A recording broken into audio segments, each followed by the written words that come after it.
Most people, half of what they thought today is the same things they thought yesterday about themselves, about their life, about their business. That's why most people's lives don't change very much. But if you wake up and you start realizing, I'm living in a home, an emotional home I don't want, you can change it. See, because everybody's got it. If you got $1 billion, check this out. If you had $1 billion, but the habitual emotions you go back to are frustrated and pissed off, then your life is called frustrated and pissed off. It doesn't matter how much money you have. Write this down, please. The quality of my life is the quality of my habitual emotions. The quality of my entire life is nothing but the quality of my habitual emotions. Whatever habits of emotion, wherever my emotional home is, I will find a way to get back there. And until I change that, I'm gonna have a problem. How many of you see people in some part of the world, in my country, for example, you'll see this in the middle of America where there's certain places that have cyclones all the time. Or maybe down in New Orleans or places where every few years you get a huge storm that wipes out everybody right on the coast there. But then 2 years later, it happens again. They rebuild, it happens again. How many have ever thought to yourself, why don't these people move? And why don't they move, guys?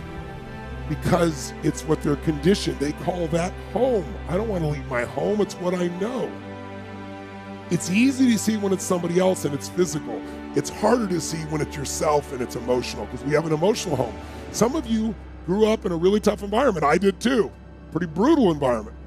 Very painful environment. Part of I am who I am is because I didn't want to suffer. I had to find answers. And because I suffered so much, I don't want you to ever suffer if I can do anything about it. I can't control it, but I can help massively. But it's only because I suffered so much, I don't want anybody else to.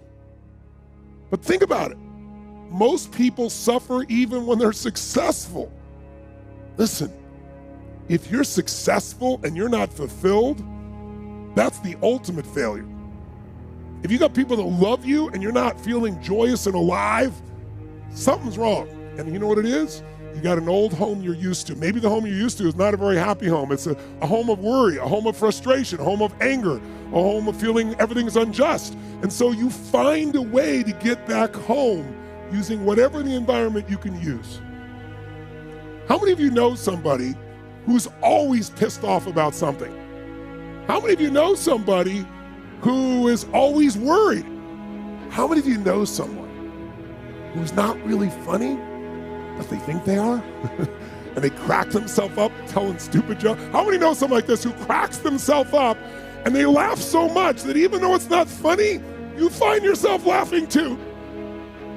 These people have different emotional homes. Some people's home is anger. They'll always find something to be angry about. It's what they're used to. It's their conditioning. So even when the storm comes in and messes up their life, they go right back to that same shit. Wouldn't it be nice to upgrade your home, your emotional home where you live? What if you could live every day with a vast majority of the emotions you had were joy and gratitude and love and appreciation, even in the middle of COVID, even when somebody does something unjust, compassion, playfulness? What would that feel like if you were in those states every day, 90-95% of the time? When you weren't, you got out of it quick. You can make that change this weekend, and I'm not exaggerating an ounce. I'm not saying you're going to be perfect and never have a negative feeling, because negative feelings are sometimes a signal to make us change. But most people have a negative feeling and they just hang on to it and keep living with it and find other things to be negative about. That will never give you what you want. The money won't do it. The acknowledgement of others won't do it. Everything you think will do it will not do it. Only one thing will do it. You drawing a line in the sand and making the most important decision of your life that you're going to live in a beautiful state no matter what. Because life is too short to suffer. And we have a choice. Listen to me. Pain is sometimes part of life, but suffering is a choice. But for most of us, not a choice, because we have the habit of suffering, being stressed, being worried, being frustrated, being pissed off. And because we're wired that way, that's the muscle we built.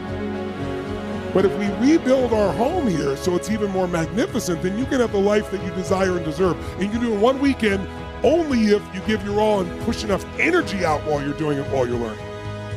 Who's up for this here? So who's up for enhancing your home massively? Say aye. Aye. Say aye. Aye.